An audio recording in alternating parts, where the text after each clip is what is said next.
Hello and welcome to North Star Stamper. I'm Sue Kremer. I'm an independent Stampin' Up! Demonstrator in Minnesota, and these are all the places you can find me online. Hopefully you also get my newsletter and you can sign up on my website. There's a form you can fill out. I generally send out 2 newsletters a month. I did send a third this week because we have a special tomorrow.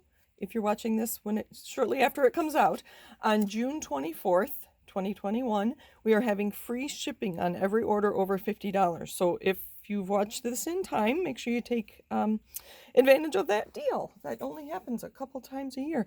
Today we are talking about coloring ribbon.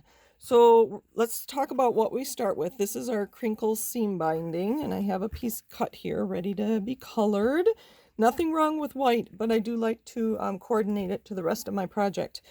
These are the twine that are part of the snail mail suite, and if you're in the US, they are on sale right now because they are leaving our lineup next week. So they are on sale, and I believe that this Mary Merlot twine started off as Blushing Bride, I think that was.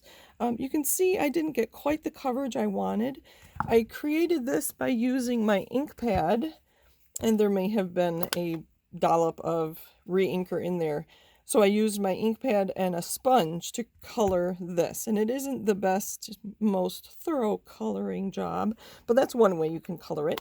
Might be kind of fun to get a variegated look on that. You can see this Mary Merlot seam binding now.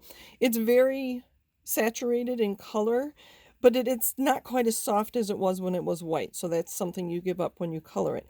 To color this one, I used a small baggie, a re-inker, and a Stampin' Mist, a Stampin' Spritzer filled with rubbing alcohol. And we're going to do that right now using Magenta Madness. I think we only have one ribbon in Magenta Madness, and I want more.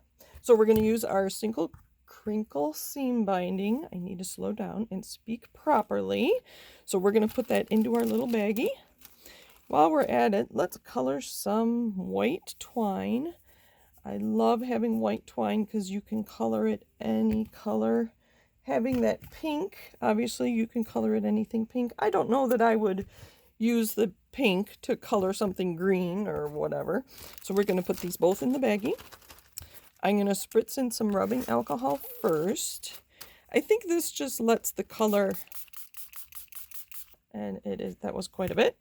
I think it lets the color get everywhere when you have a little bit of alcohol. And I like using alcohol instead of water because it dries more quickly. But I suppose that could be why my seam binding was not quite as soft. So that is Magenta Madness. One of rain colors, and then, sorry for the noise, you just squish it until you get color everywhere. You can see right there is a lot darker, and that's still white. So I would probably add some more alcohol and make sure I get that really covered.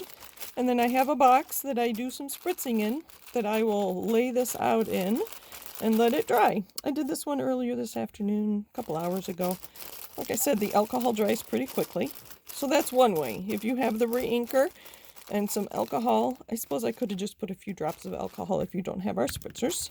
So that's one way. We'll get that off to the side. Another way I kind of mentioned was using a sponge. And let's cut a little bit more here. Using a sponge, which, sorry, we don't carry anymore. And then putting just adhesive on there. Not adhesive, sorry, ink to color it. It does take a while. I can do it on the ink pad. To be honest, I was afraid that this ribbon would cut into my sponge ink pad, but it doesn't. So, and I would let that dry. That's going to take a while to dry. That was a lot of ink. The final way that I often color my ribbon or twine is using a blend, which is an alcohol marker, as you know. And here you can kind of see this is much stiffer than this. I don't know if you can tell. But I just use the brush end, and I don't color it like this. Oh, sorry. I don't color it like this. I lay my marker more on the side and get that. And it saturates right through on both sides. You can see both sides. And then with this mat, again, I have told Stampin' Up! We need this mat in stock because it cleans up very nicely. So that is how I color my ribbon and my twine. And any white or light colored will do. Thank you for joining me today, and happy stamping and happy coloring.